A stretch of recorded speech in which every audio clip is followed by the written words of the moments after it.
Type 2 diabetes is rapidly rising. It's everywhere all the time. It's getting worse and worse. What do you mean it's rapidly rising? More and more and more people are getting type 2 diabetes. They're not curing it at all. I mean, for goodness sakes. I mean, let's call a spade a spade. Okay. Arthritis, can't cure it. I mean, you want to have a eureka moment? Mm-hmm. Do a Wikipedia search. Just pick a disease. Do a Wikipedia search and look to see what the cause of the disease is. We don't know what the cause of the disease. Medical doctors don't know what causes anything. It's supposed to be genetic. Well, I don't think so, because didn't Darwin argue about the survival of the fittest and, you know, the selection, natural selection? So if all of these illnesses were in fact genetic, why aren't there less and less and not more and more? Because they're not genetic. It has nothing to do with it. If there's anything to do with the chromosomal activity and the relationship to chronic disease, it's because of epigenetics, environmental factors which negatively affect the genes. Something that's genetic, you're born with it. So the pancreas is not producing enough insulin. Is that what's going on? Well, okay, so there's two types of diabetes. Type 1 diabetes, where your pancreas stops producing insulin.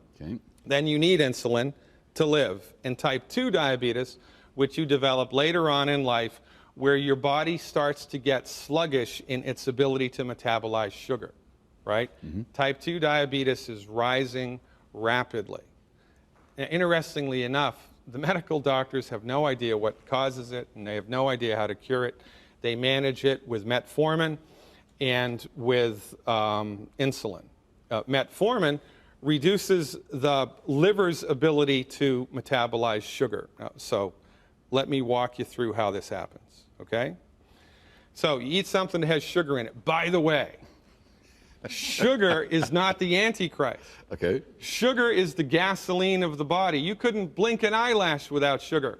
Sugar is so important to the human body that your DNA is made from it.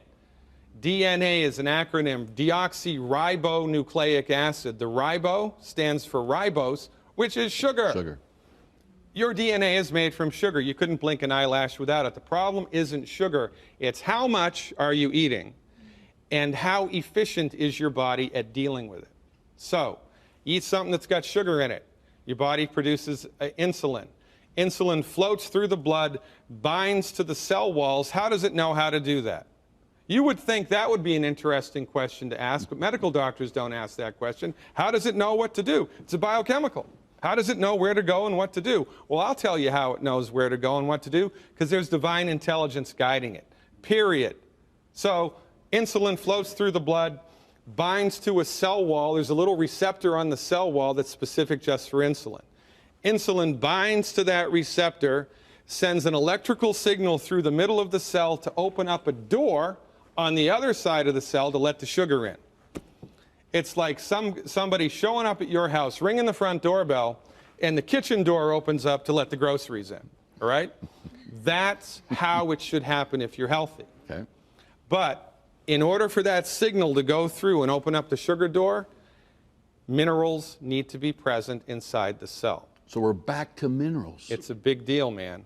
2 minerals specifically, vanadium and chromium, but there's about 25 other minerals that are at play also. So if this is how many minerals your body needs, but this is how many are in the body because they're not in the food like they used to be, then the insulin binds to the cell wall, tries to send a signal to open up the sugar door, but it gets interrupted. The sugar door stays closed. So what does the body do? It produces more insulin, because the sugar is outside the cell, not inside the cell. The body knows that. How does it know that? Nobody knows how it knows that, but it knows that. So sugar is still in the cell. The body produces more insulin, more insulin, more insulin. It rings the bell. The door is closed. It rings the bell. The door is closed. More insulin, more insulin. Finally, there's so much flippin' insulin in the blood that it forces its way through the door. It slams through the door, breaks the door open. A little bit of sugar gets in the cell. Is that a good idea? It's a bad idea, because you break the door when that happens. What happens when you break enough of those doors? Your fingers fall off, your toes fall off, your feet fall off. You get diabetic neuropathy, you get gangrene, all of which are associated from blood sugar issues, but not blood sugar issues, too much insulin. What does the MD deliver? Insulin to somebody who's type 2 diabetic. And their other strategy is to give a drug called metformin, which inhibits the liver's ability to produce sugar. Well, this is fascinating, right?